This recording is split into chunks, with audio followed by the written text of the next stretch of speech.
The first thing I was met with after the update's completion was a mangled home screen. I swear this happens every major OS update, though it was most egregious when iPadOS 15 launched and robbed me of the permanent Today view. Yes, I'm still bitter about that. Anyway, the new customization options. Cool! I love how the world has just agreed that light mode can be whatever bright color you want, but dark mode, well, that has to be black. And I'll admit, it does look good for the apps that support it. The tinting though is kinda whack. I'll give you a little live demonstration here of what we're working with. I do like how it tints the widgets as well, even though they are a bit odd sometimes, but it's good enough that most theme pack sellers are about to go out of business. I was going to complain about how apps like Outlook and Google's Productivity Suite do not adhere to light and dark app theming. However, it seems that since then, the situation has flipped to where now the Office apps don't support it, so I don't know what's going on there. And the feature still doesn't get an A+ because the tinting doesn't work for gaming apps or anything that has an icon that's more complex than a simple logo on a colored background. The novelty does wear off quick, and it doesn't address the much bigger issue I have with the homepage customization, and it's just all the wasted space that there currently exists. Look at all this space on the left and right. Look at all this space between apps, not only on just the standard sized iPads, but the big ones and even the mini somehow. This is the cost of widgets anywhere.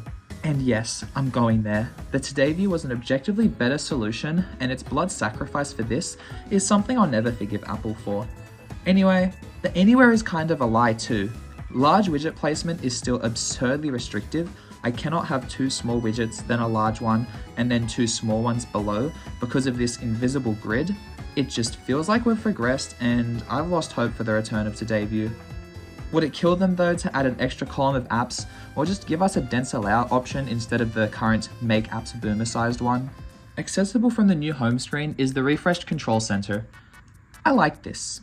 The new designs, the colors, the ability to move things around freely. One way I've taken advantage of the new control center already is for volume and brightness adjustment. Previously, I'd have to reach to the top left or the top right of the iPad in order to adjust volume and brightness. However, now with a simple globe C, I can pull it down and my controls are at the bottom instead of at the top. Much better than before. Thanks, Apple, you got that right. Now, it's not perfect though. There's some inconsistencies, like expanding this menu twice will bring up Wi-Fi in the center, whereas it should bring it up on the side, like on this page right here. Please fix that inconsistency. And speaking of the pages, again, cool concept, works great on the iPhone. However, I feel like there's just still missed potential here.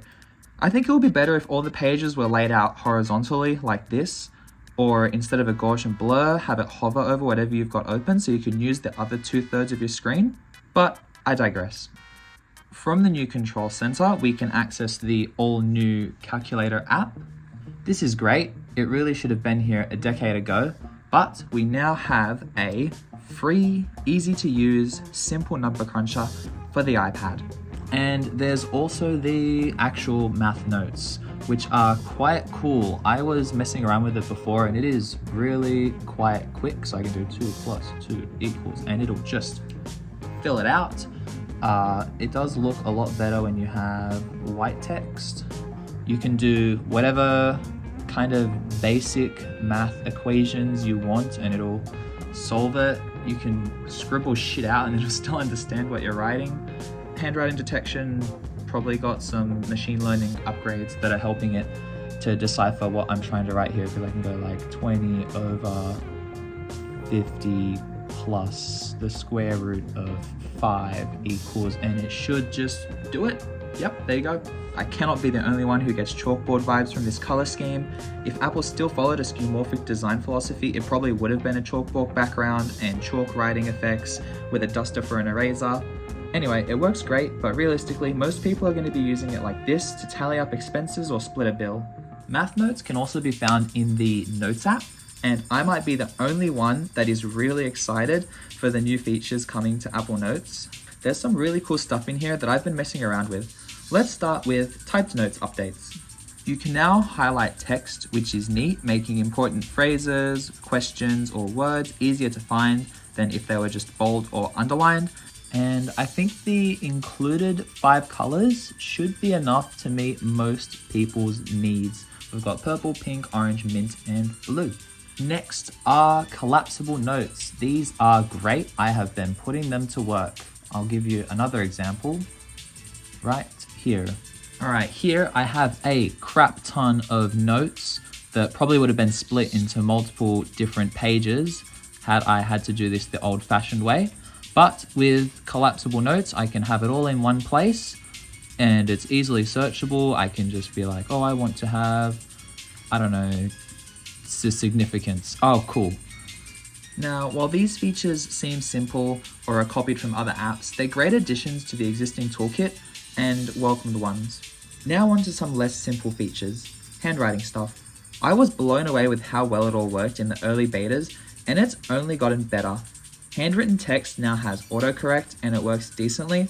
It sometimes doesn't understand what I'm trying to write, but I've been told by many that my calligraphy is atrocious. In the beginning, it didn't match my style, and after giving it some time to learn, it still doesn't know my style. Sometimes it feels like it's mocking me with how it tries to match my style by dumping in a horrendously scribbled word.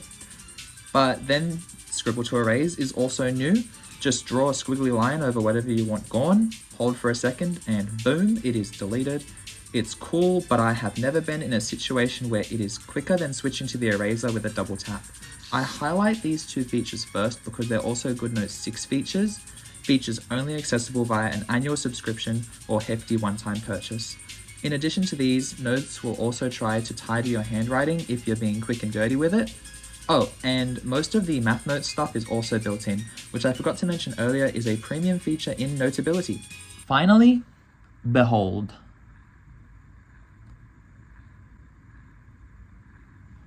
The ability to push written words around as if they were typed text is so cool to me, and it's retroactive, so old written notes can be edited in this way too. Unlike scribble to erase, I find myself moving text around this way far superior to switching to the lasso tool. It is definitely one of my most used of the new features, right next to the collapsible notes, and you can just see for yourself, it is just magic. It's that Apple magic. So to wrap up, in its current form, Apple Notes is probably the best all-rounder. It's great for note-taking, writing, journaling, annotation, planning, the whole shebang. Definitely the most well-rounded, and that's because it has to be. You see, unlike Notion, Obsidian, and Bear, it has to cater to iPad users with the Apple Pencil, and unlike GoodNotes, Colornote, and Notability, it has to cater to iPhone and Mac users who only have keyboards for input. The end result is an app that has developed over the years into something quite powerful with searchable, lockable, sortable notes. Also, embed link thumbnails now influence the title and URL bar's color. The calendar app now has these cute little symbols next to events, and the Photos app has gone to shit. Okay, what are you most looking forward to in iPadOS 18? Have you installed it or are you about to install it? What are you disappointed by? Let me know in the comments and I will see you in the next one. Bye.